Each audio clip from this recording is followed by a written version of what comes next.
Hi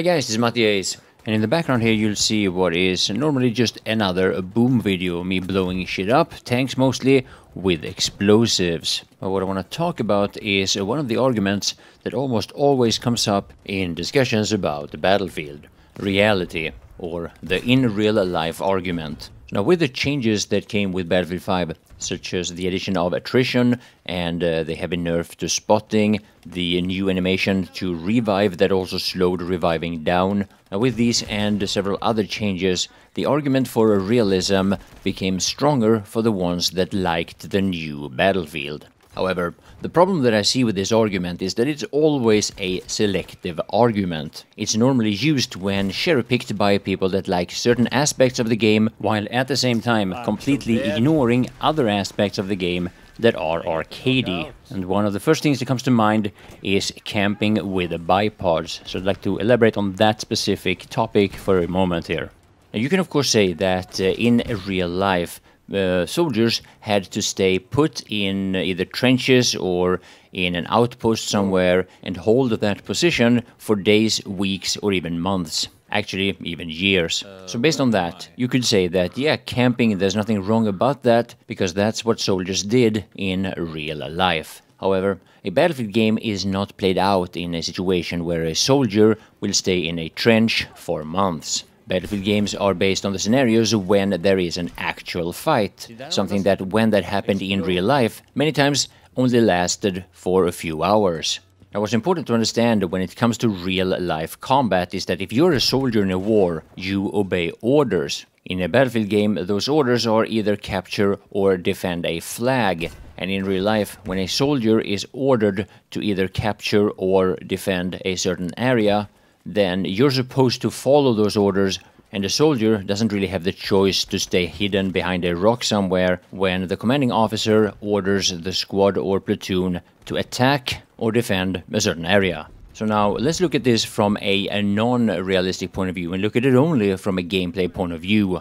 Now, one of the important things to understand about camping is that camping is only a viable playstyle if enough of your enemies are not camping. If everyone is camping, then you don't really have a game. Nobody's moving, nobody is capturing anything, and the metagame of any of the game modes that are popular in Battlefield are just going to fall right then and there. And what I find to be the most interesting thing about the in-real-life argument is when you start analyzing what is normally ignored by players that use this argument. The whole aspect of reviving, for example, being shot to death by bullets or cannons or explosives, and then just being revived with a needle and being fit for fight with 100% HP in just a few seconds.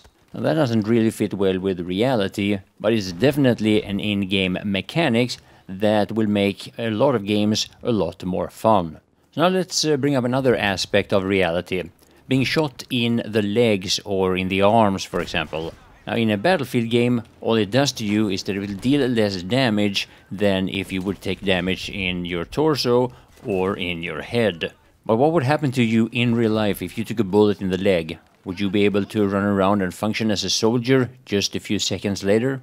Well, it all depends on the wound, but if you take a bullet straight into the leg, then it will most likely take you several months to recover, if you ever recover fully at all. Now, that is assuming you wouldn't die from that bullet to the leg, which you very well could do. Now, you can make these comparisons with basically every aspect of a game, and gameplay-wise, reality or realism doesn't really make for a fun game. Now, if you think about this in more broader terms, it makes perfect sense to you if you just get into the right mindset about it.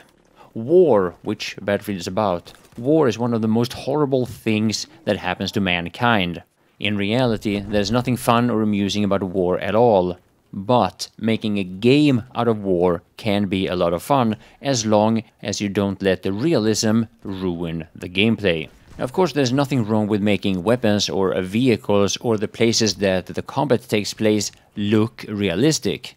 Now, this is a completely different story. Making things look realistic can have very positive effects on a player outside, or should I say added to the actual experience of just playing the game. It can actually be very, very educational.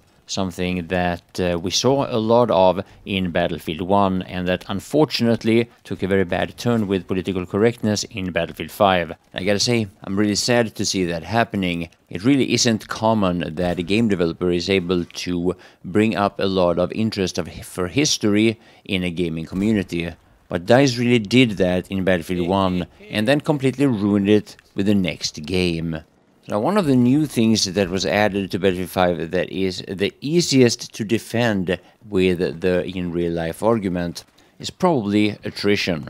Now, you may like attrition, you may not. I happen to be one of those who doesn't, but it definitely does take Battlefield 5 a little bit more in the direction of realistic. That is, until you start looking at other new aspects of the game, such as, for example, fortifications.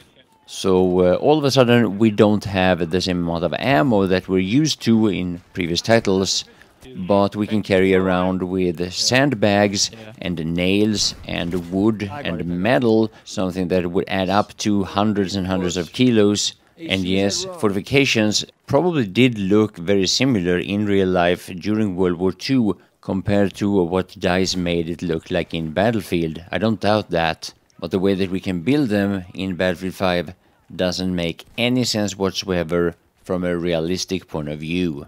Now, I do have to say that it is quite sad for the hardcore community of the Battlefield community that they did not have their server settings implemented in Battlefield 5 as we're used to from previous titles.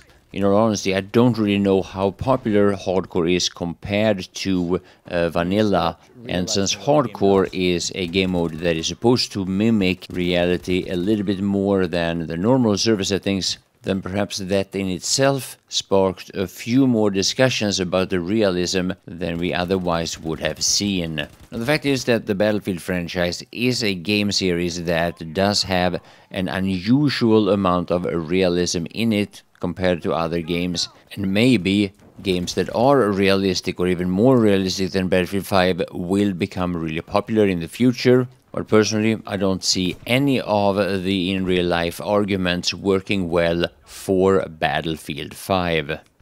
Anyway, I want to thank you guys for watching. Ho ho ho, I got that tank!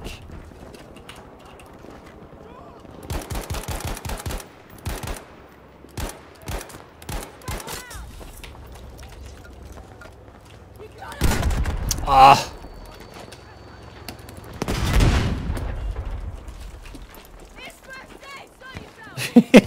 He stands right in front of me.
Ah!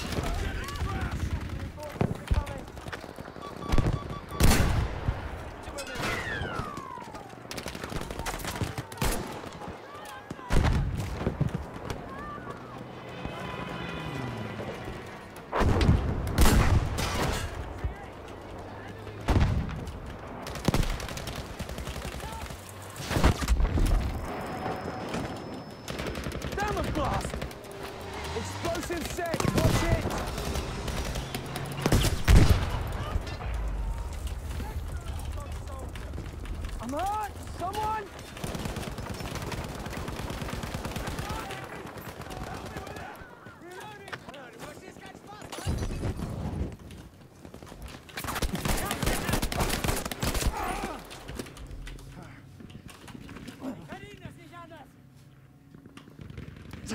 Ich blute!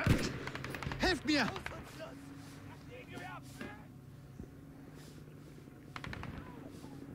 Objective Bertha is ours!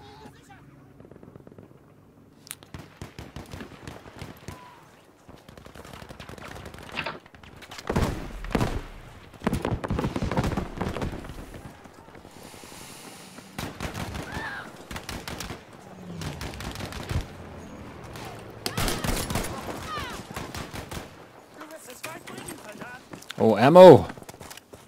I got a lot of ammo there.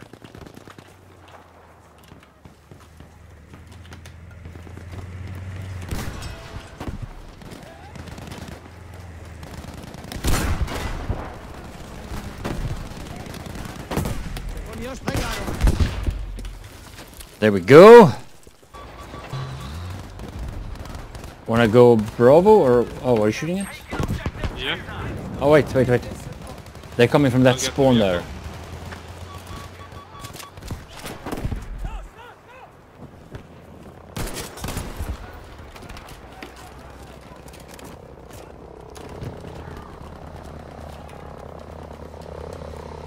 Oh, we have 60 points.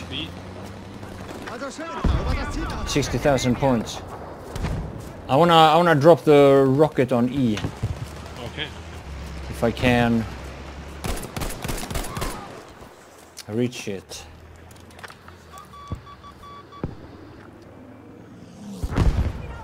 Wir brauchen einen V1-Luftschlag auf diese Position! Einschlagschlaft. Position. Anschlagschluft. Und diese Position. Anschlagschlauf. Anschlagschluft. Anschlagsluft. Und diese Position. Ah. Shit. Gotta work on my German.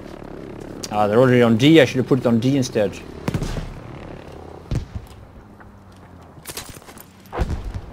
Baby, a double.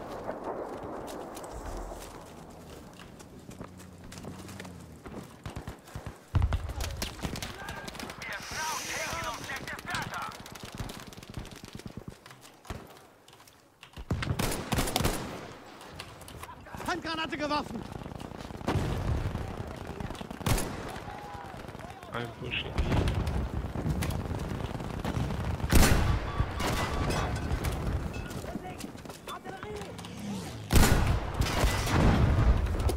Oh yeah, baby.